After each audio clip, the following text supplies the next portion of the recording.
السلام علیکم ویورز، میرا نام عطاء الرحمن اور آپ دیکھ رہے ہیں عطاء بخاری یوٹیوب چینل۔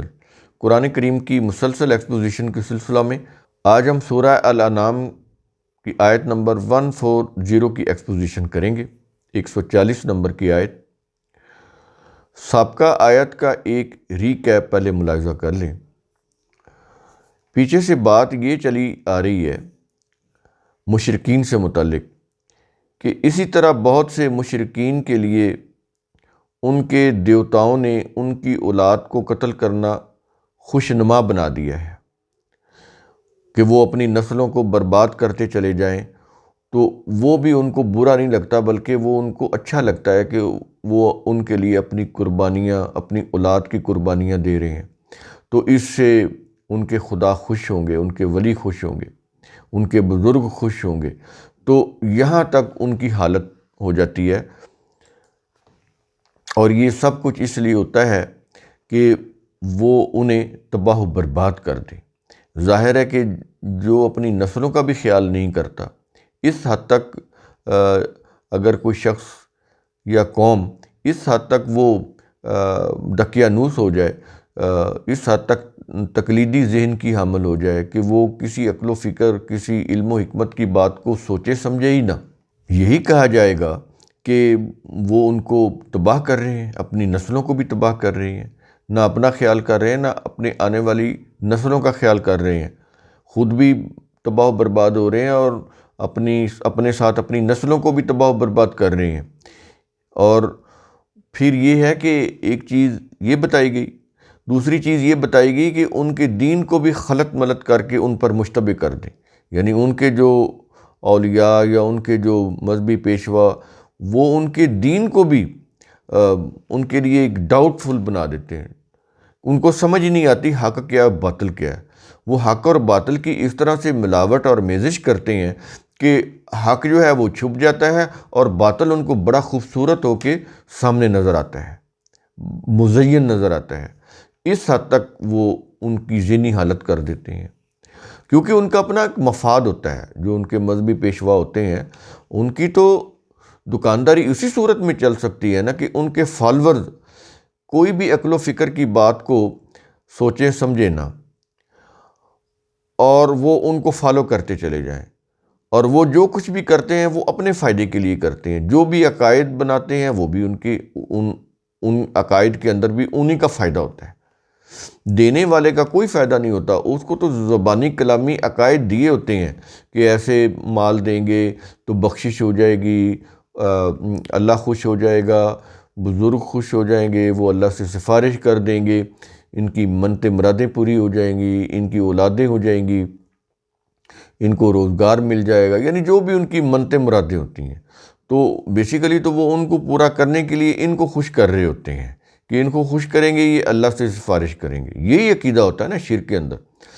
اور یہ پھر کرتے ہیں، اگر یہ دین دیں جو اصل میں اللہ کا دین ہے، جو اس کی کتاب کے اندر ہے، تو پھر ان کی دکانداریاں تو بند ہو جائیں۔ تو پھر وہ یہ کرتے ہیں کہ اس اصل جو دین ہے اللہ کا، اس میں پھر یہ اپنے خیالات کی آمیزش کر کے اس کا ایک چورن سا بنا کے ان کو دے دیتے ہیں۔ جو ان کا مذہب ہوتا ہے، مسلک ہوتا ہے، عقیدہ ہوتا ہے، تو وہ اس کے اوپر چل رہے ہوتے ہیں، جس کو قرآن جھوٹ بھی بولتا ہے اور اللہ کے اوپر جھوٹ گھڑنا بھی کہتا ہے۔ تو کیا یہ رہا ہے کہ پھر وہ ان کے دین کو بھی خلط ملط کر کے ان کے اوپر مشتبہ کر دیتے ہیں، جس کے بعد انہیں کچھ پتہ نہیں چلتا کہ حق کیا ہے اور باطل کیا ہے۔ تو اس میں پھر یہ کہا کہ اگر اللہ چاہتا تو وہ ایسا نہ کرتے، یعنی اگر اللہ جبر کرتا، جبراً ان کو صحیح راستے پر چلاتا، تو یہ ایسا کر ہی نہ سکتے۔ لیکن اللہ کی یہ سنت نہیں ہے کہ وہ جبر کر کے کسی قوم کو حق کے راستے کے اوپر لے آئے، ایسا اللہ نہیں کرتا۔ انسانوں نے خود کو ہی صحیح راستے کے اوپر چلانا ہوتا ہے، خود کو ہی وہ خود ہی کسی غلط راستے کے اوپر چلتے ہیں۔ اللہ زبردستی نہ کسی کو صحیح راستے پر چلاتا ہے، نہ ہی کسی کو غلط راستے کے اوپر چلاتا ہے۔ یہ انسانوں کو ارادہ اور اختیار دیا ہوا ہے۔ اللہ نے اپنی کتاب کے اندر انسٹرکشن، گائیڈنس، ڈائریکشن سب دی ہوئی ہے، اس کو سمجھنے کے لیے عقل و بصیرت بھی دی ہوئی ہے۔ تو جو لوگ عقل و بصیرت سے کام لے کر اس کی احکامات کو سمجھتے ہیں، اس کے اوپر عمل پیرا ہوتے ہیں، تو وہ صحیح راستے کے اوپر چل پڑتے ہیں۔ ان کو حق سمجھ آ جاتا ہے، وہ حق کے اوپر رہتے ہیں، اور جو ان چیزوں سے کام نہیں لیتے وہ اپنے آپ کو تباہی میں مبتلا کر لیتے ہیں۔ پھر حق اور باطل ان کے اوپر مشتبہ ہو جاتے ہیں، حق اور باطل مکس ہو کر ان کو پھر سمجھ ہی نہیں آتی کہ حق کیا ہے اور باطل کیا ہے، وہ فیصلہ ہی نہیں کر پاتے۔ ڈسٹنکشن جو ہوتی ہے نا وہ ختم ہو جاتی ہے، تمیز ہی ختم ہو جاتی ہے کہ حق اور باطل میں کیا فرق ہے، کیا چیز حق ہے کیا باطل ہے، کچھ سمجھ سے باہر ہو جاتا ہے ان کے بھی۔ تو کہہ یہ رہا ہے حق کیا ہے باطل کیا ہے، تو سب ان کی سمجھ سے بالا تر ہو جاتی ہیں، یہ چیزیں سمجھ ہی نہیں آتی پھر ان کو۔ اس لیے رسول سے خطاب کر کے کہا گیا، آج ہمیں بھی یہ چیز کہہ رہے کہ فذرہم، لہذا اے رسول انہیں ان کے حال پر چھوڑ دو۔ تو دیکھیں لڑنا نہیں ہے، بحث مباحثہ نہیں ہے۔ اگر کوئی قوم نہیں مان رہی تو آج ہم یہی کہیں گے کہ قرآن کا پیغام پہنچا دو، آگے اگر وہ مانتے ہیں تو ٹھیک ہے، اگر وہ نہیں مانتے تو کوئی بحث مباحثہ نہیں ہے، لڑائی جھگڑا نہیں ہے، فساد نہیں کرنا، اس کی اجازت نہیں ہے۔ رسول سے بھی یہی کہا گیا کہ اے رسول بس تو انہیں ان کے حال پر چھوڑ دے، اور جو بھی جھوٹ وہ گھڑتے ہیں انہیں گھڑنے دے، یہ خود ہی اپنے انجام کو پہنچ جائیں گے اگر یہ باز نہ آئے تو اس کے بعد کہا گیا کہ مشرکین کا کہنا تھا کہ یہ مویشی اور کھیتیاں عام لوگوں کے لیے ممنوع ہیں، انہیں وہی کھا سکتا ہے جسے ہم اپنے زوم میں کھلانا چاہیں، جو ہمارے عقیدے کے مطابق جن کو کھلانا ہے، وہ ظاہر ان کے مذہبی پیشوا ہوتے ہیں، وہ انہی کو دیتے ہیں، کسی اور کو نہیں دیتے۔ تو انہوں نے پھر کیا کیا ہوتا ہے کہ وہ جو جانور کھیتی جو بھی چیز ہوتی ہے انہوں نے جو مخصوص کی ہوتی ہے وہ پھر کسی کے لیے بھی وہ حلال نہیں سمجھتے۔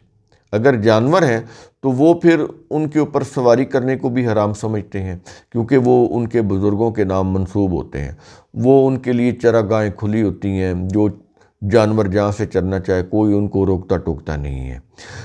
تو اسی طرح ان کے اوپر سواری کرنا یہ بھی ممنوع ہے، ان کے اوپر مال برداری سامان لاد کر لے جانا یہ بھی ممنوع ہو جاتا ہے، ان کو ذبح کر کے کھانا یہ بھی عام آدمیوں کے لیے ممنوع ہو جاتا ہے۔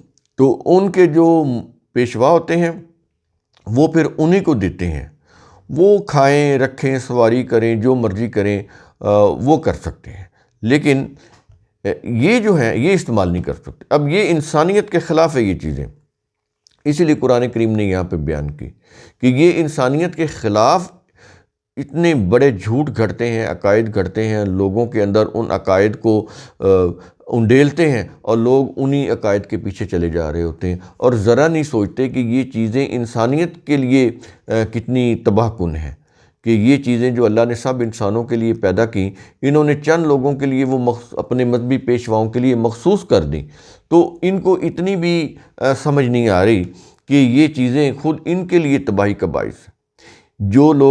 جن لوگوں کا پیسہ ہے، جن لوگوں کی یہ چیزیں ہیں وہ خود بھی ان کو استعمال نہیں کر سکتے۔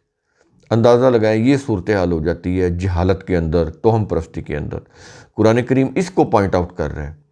تو کہہ یہ رہا ہے کہ یہ سب جھوٹ پر مبنی عقائد اللہ کے نام پر گھڑتے ہیں، یہ بھی نہیں کہتے کہ یہ ہمارے عقائد ہیں، چلیں اتنی وہ جرت کر لیں کہ یہ حقیقت پسندی سے کام لے لیں کہ یہ اللہ کے دیے ہوئے احکام یا اصول ضابطے نہیں ہیں، یہ تو ہم نے اپنی طرف سے، یہ ہمارے مذہبی پیشواؤں نے اپنی طرف سے بنائے، یہ بھی نہیں کہتے، بلکہ کہتے ہیں یہ اللہ کی طرف سے ہے۔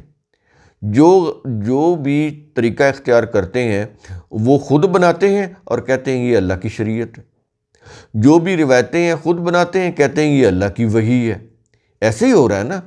تو قرآن کریم کس انداز سے پوائنٹ آؤٹ کرتا ہے، چیزوں کی نشاندہی کرتا ہے تاکہ انسان سمجھے۔ تو کہتا ہے کہ یہ سب جو جھوٹ پر مبنی عقائد اللہ کے نام پر گھڑتے ہیں، اللہ انہیں اس کی جلد سزا دے گا، کیونکہ وہ جھوٹ گھڑتے تھے۔ اب بھی ایسے ہی ہے، جو لوگ جھوٹ گھڑتے ہیں وہ اپنے انجام کو پہنچیں گے، لیکن ایک وقت کے اوپر آ کر۔ یہ نہیں کہ ادھر انہوں نے جھوٹ گھڑا اور ادھر وہ تباہی کے کنارے پر چلے جائیں گے، ایسا نہیں ہوتا۔ بیچ میں ایک مہلت کا وقفہ ہوتا ہے ہر قوم کے لیے، تو وہ جب تک ہوتا ہے تو اس میں پھر ایک ڈھیل دی جاتی ہے۔ تو اس مہلت میں یہ ہوتا ہے کہ اگر یہ انسان سمجھنا چاہے تو وہ سمجھ سکتے ہیں۔ ان کے لیے ایک مہلت ہے، ایک چھوٹ ہے، ایک رعایت ہے کہ یہ سمجھ جائیں اور واپس آ جائیں جو گمراہی کا راستہ ہے اس کو چھوڑ کر۔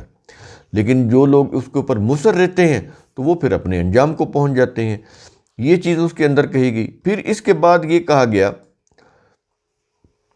ان کی ایک اور بات کہ ان کا یہ کہنا تھا کہ ان خاص جانوروں کے پیٹوں میں جو بچے ہیں وہ صرف ہمارے مردوں کے لیے مخصوص ہے، حلال ہے، جبکہ ہماری جو عورتیں ہیں، ہماری جو بیویاں ہیں، ان کے لیے وہ حلال نہیں ہے بلکہ حرام ہے۔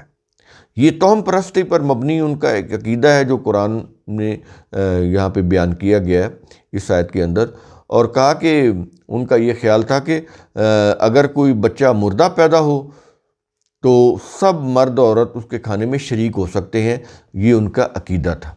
اگر وہ زندہ پیدا ہوتا ہے تو صرف مردوں کے لیے وہ حلال تھا، اگر مردہ پیدا ہوتا ہے تو مرد اور عورتیں دونوں اس میں شریک ہو سکتے ہیں۔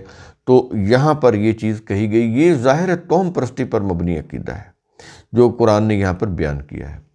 تو ایسی من گھڑت باتوں کی اللہ انہیں جلد سزا دے گا، بلا شبہ اللہ حکمت والا اور جاننے والا ہے۔ یہ ایک چھوٹا سا ایک ریکیپ جس کے اوپر ہم ویڈیو کر چکے ہیں سابقہ آیات کا۔ اب ہم آتے ہیں آج کی اس آیت پر جو ہے سورہ الانعام آیت نمبر 140۔ الفاظ ہیں قد خاسر الذین، یقیناً وہ لوگ نقصان میں رہے۔ کون؟ کہ یہ رہا کہ الذین قتلوا اولادہم، جنہوں نے اپنی اولاد کو قتل کیا، وہ لوگ خسارے میں رہے، نقصان میں رہے۔ اور یہ جو ان کا قتل کرنا تھا اپنی اولاد کو، وہ کس بنیاد پر تھا؟ کیا یہ رہا ہے صفحم بغیر علم، صرف حماقت اور جہالت سے۔ یعنی دو چیزیں یہاں پر بتائی ہیں، ایک تو حماقت ہے اور دوسری جہالت ہے۔ اس وجہ سے انہوں نے اپنی اولاد کو قتل کیا۔ اولاد کو قتل کرنا دو طرح کا ہے۔ ایک تو یہ ہے نا کہ وہ اپنے جو دیوی دیوتا ہوتے تھے ان کے نام کی بلی چڑھاتے تھے، ایک تو یہ ہو گیا کہ ان کو فزیکلی قتل کر دیتے تھے۔ دوسرا یہ تھا کہ وہ اپنے دیوی دیوتاؤں کو خوش کرنے کے لیے جو بھی ان کے عقائد تھے ان کو فالو کرتے ہوئے وہ اپنے جو اولاد کی جو چیزیں حق تھیں جو ان کو ملنی چاہیے تھی وہ بھی ان کو دے دیتے تھے اپنے پیشواؤں کو۔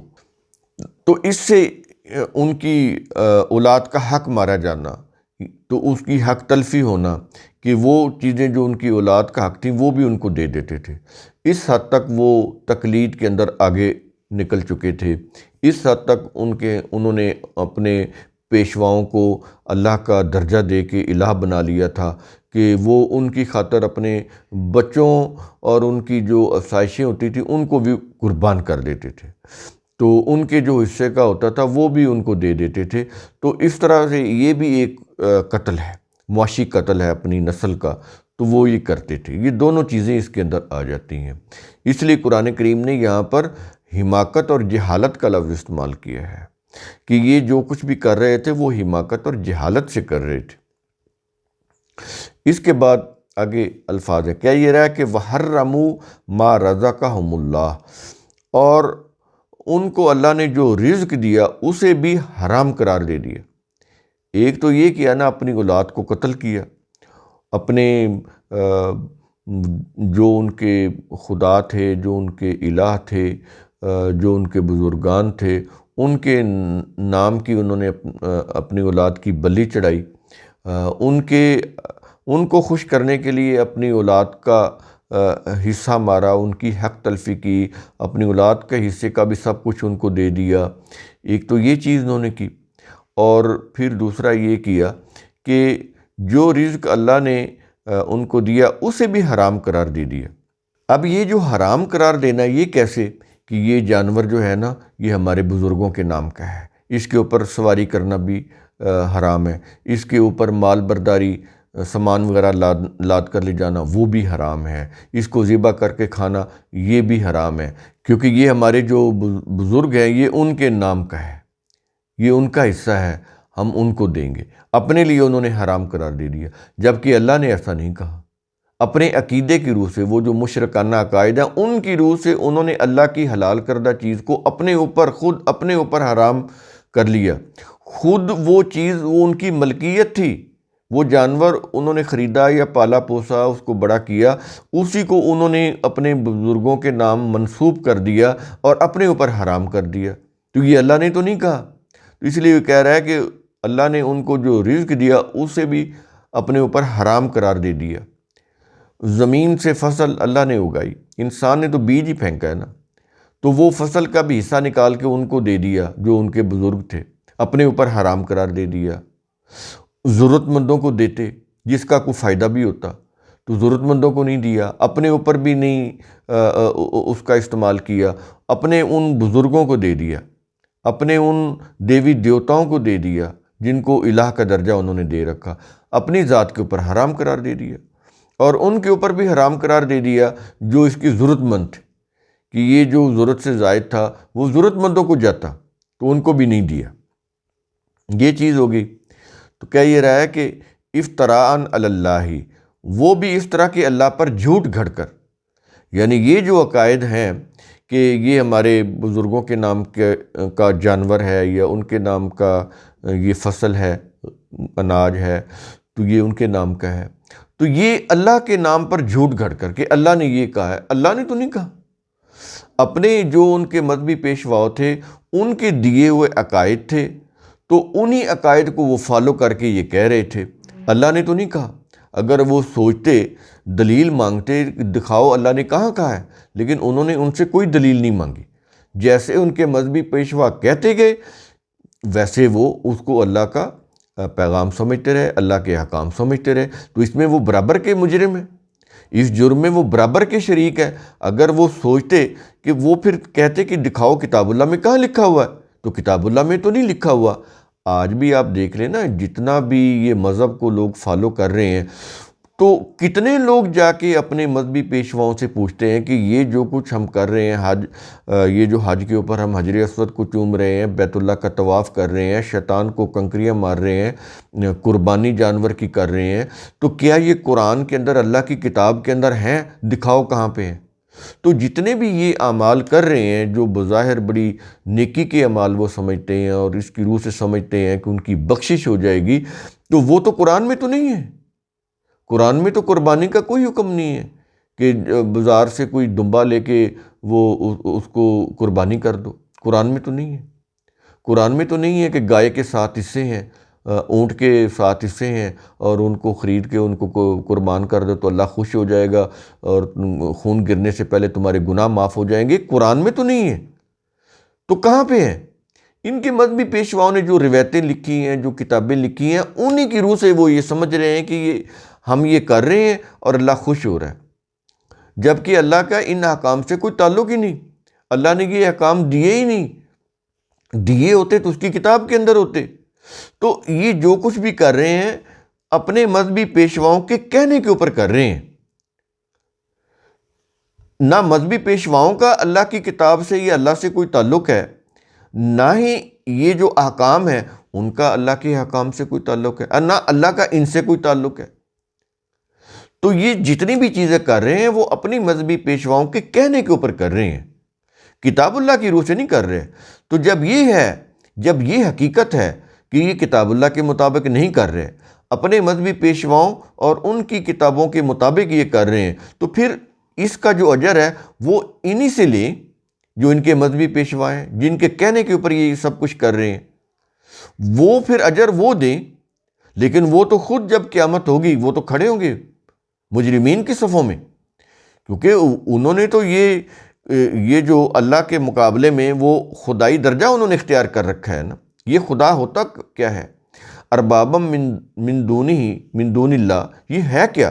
اللہ کے علاوہ اپنے آپ کو الہ بنا لینا، خدا بنا لینا، کہ اللہ کے پیرلل احکام دینے شروع کر دینا، اللہ کی جو شریعت ہے اس کے پیرلل اپنی شریعت دینا شروع کر دینا، اللہ کے کلام کے، اس کے قرآن کے پیرلل اپنی روایات کو لے آنا، اور پھر یہ کہنا کہ روایات جو مطلب بتائیں گی قرآن کے آیات کے وہی مطلب ہوگا، یعنی جو قرآن بتا رہا ہے وہ کالعدم ہو گیا۔ جو روایات کہیں گی وہ قرآن کی آیات کا مطلب ہوگا، قرآن کی عربی جو کہتی رہے۔ تو یہ اس طرح سے یہ چیزیں، یہ شرک ہے۔ اس کا تو پھر ڈیفینیٹلی جو لوگ، جو ان کے گروہ ہیں اور جو ان کے فالورز ہیں، یہ دونوں ہی پھر ان کے ساتھ مواخذہ ہوگا، دونوں ہی پھر اپنے انجام کو پہنچیں گے۔ اس دنیا میں بھی اپنے انجام کو پہنچ رہے ہیں کہ دیکھیں یہ شرک کی وجہ سے کتنی جماعتیں بن گئی، کتنے فرقے بن گئے، کتنے مسالک بن گئے۔ ایک تصوف کا شعبہ لے لیں، اس کے اندر قادریہ علیحدہ ہے، چشتیہ علیحدہ ہے، نقشبندی علیحدہ ہے، سہروردی علیحدہ ہے۔ دیکھتے جائیں آپ، میں نے چند مثالیں دیں۔ اسی طرح شریعت کی مثال لے لیں، یہ جو شریعت کی برانچز ہیں، فقہ حنفی علیحدہ ہے، فقہ شافعی علیحدہ ہے، فقہ مالکی علیحدہ ہے، فقہ حنبلی علیحدہ ہے۔ پھر دوسری طرف چلے جائیں، وہ اسماعیلی علیحدہ ہیں، اور اثنا عشری 12 اماموں کے ماننے والے وہ علیحدہ ہیں۔ یعنی شریعت کی برانچز دیکھ لیں، ان میں بھی اختلاف، وجہ شرک۔ اچھا، تصوف کی برانچز دیکھ لیں، ان میں بھی اختلاف، وجہ شرک۔ شریعت میں بھی شرک ہو رہا ہے کہ شریعت تو اللہ دینے والا ہے نا، وہ تو کہتا ہے کہ ہم شریعت بھی ہم دیتے ہیں، قرآن میں صاف واضح ہے۔ نبی کو بھی شریعت بنانے کا اختیار نہیں ہے، نبی کو بھی شریعت دی جاتی تھی، نبی خود شریعت نہیں بناتا تھا، کسی نبی کو یہ اختیار نہیں دیا گیا۔ دین بھی اللہ کا، شریعت بھی اللہ کی، سنت بھی اللہ کی، کسی نبی کی کوئی ذاتی سنت نہیں تھی۔ جس معنوں میں ہم سنت استعمال کرتے ہیں وہ اللہ کا قانون، وہ تو کہتا ہے سنت اللہ کی سنت، دین اللہ کا دین۔ ہم کیا کہہ رہے ہیں؟ سنت ابراہیمی، یہ قربانی کر رہے ہیں، قرآن میں ہے نہیں، ہم کہہ رہے ہیں سنت ابراہیمی نہیں ہے۔ نبی کی کوئی ذاتی سنت نہیں ہوتی، صرف اللہ کی سنت۔ اس طرح کوئی چیز ہے، وہ کہتے ہیں کہ دین محمدی، دین ابراہیمی، دین موسوی، دین عیسوی، یہ سب غلط ہے۔ دین اللہ کا دین ہے، کسی نبی کا ذاتی کوئی دین نہیں، کسی نبی نے اپنی کسی ذاتی چیز کی پیروی نہیں کی، اللہ کے دین کی پیروی کی، اللہ کی کتاب کی پیروی کی۔ تو یہ چیزیں بڑی قابل غور ہیں، ان کو سمجھے کہ قرآن کہہ کیا رہا ہے۔ یہ بڑی ہی اہم باتیں ہیں، جن کو آپ نظر انداز نہیں کر سکتے۔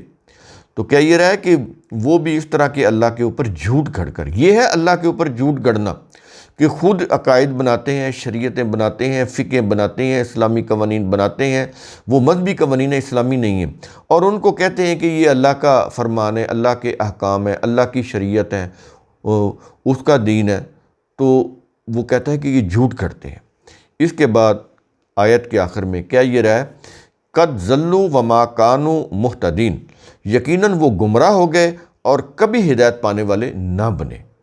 ایسے جو لوگ ہوتے ہیں جو اس طرح کا کام کرتے ہیں، ایک تو یہ ہے کہ وہ گمراہ ہو گئے، دوسری چیز یہ ہے کہ اگر وہ توبہ نہیں کرتے تو وہ پھر ہدایت پانے والے بھی نہیں بنتے۔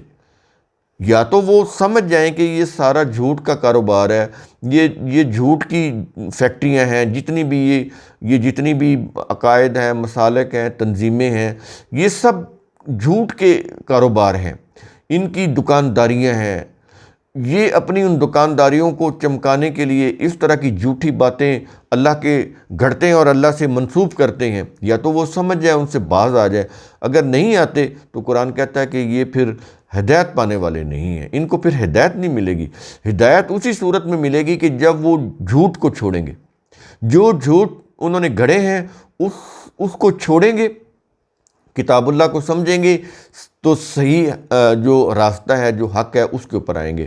اگر یہ اسی جھوٹ کے اوپر مصر رہتے ہیں، اسی کو یہ دین سمجھتے رہتے ہیں، انہی غلط عقائد کے اوپر عمل پیرا رہتے ہیں، انہی کی روح سے اپنے معاملات کرتے ہیں، تو پھر یہ صحیح راستے کے اوپر، صحیح منزل کے اوپر نہیں پہنچ سکتے، ان کو کبھی بھی ہدایت نہیں مل سکتی۔ تو یہ چیزیں بتانے کا مقصد یہ ہے کہ قرآن یہ چاہتا ہے کہ انسان اپنی جو شعور ہے، اس کی روح سے چیزوں کو دیکھیں، اپنا جو اس کا کوگنیشن پروسیس ہے، اس کو استعمال کرتے ہوئے حق اور باطل میں ڈسٹنکشن کرنا سیکھیں۔ ان کو پتہ چلے کہ یہ حق ہے اور یہ باطل ہے، یہ باطل ہے اور اس کا انجام تباہی ہے، یہ حق ہے اور اس کے اوپر چلنے سے عافیت ملے گی۔ تو یہ چیزیں قرآن کی بڑی ہی قابل غور ہیں، اور یہ انسانی معاملات ہیں، کوئی ایسی چیزیں نہیں ہیں جو انسانی معاملات سے باہر قرآن کریم بات کر رہا ہے۔ قرآن میں تو زیادہ تر باتیں ہی انسانوں سے ریلیٹڈ ہیں، اور اسی دنیا کی باتیں ہیں، آخرت کی باتیں تو بہت کم ہیں، برائے نام ہیں، کیونکہ وہ ہم نے دیکھی نہیں، وہ ایبسٹریکٹ ریئلٹی ہے جس کا نہ ہم تصور کر سکتے ہیں، دیکھ سکنا تو بڑی دور کی بات، تصور بھی نہیں کر سکتے۔ تو اس لیے اللہ نے کچھ مثالیں دی ہیں، مثالوں سے سمجھایا ہے آخرت کی زندگی کو۔ جنت کی زندگی کو وہ کہتا ہے مثل جنت التی، جنت کی مثال یوں سمجھو، یعنی وہ جو آخرت کی جنت کی ہم بات کر رہے ہیں وہ مثال سے سمجھائے گا، کیونکہ ہمارے کوگنیشن میں ہم نے وہ چیز دیکھی نہیں، ایک چیز ہم نے دیکھی نہیں، وہ ہمارے برین میں اس کا امیج کیسے آ سکتا ہے؟ تو اس لیے قرآن کریم نے وہ باتیں بہت کم کی ہیں، جتنی بھی باتیں ہیں اس دنیا کی باتیں کی ہیں، انسانوں کے معاملات سے متعلق، ان کو ٹھیک کرنے سے متعلق باتیں کی ہیں، اس لیے کہ آخرت کی زندگی کا کامیابی کا جو دار و مدار ہے وہ اس زندگی کی کامیابی کے اوپر ہے۔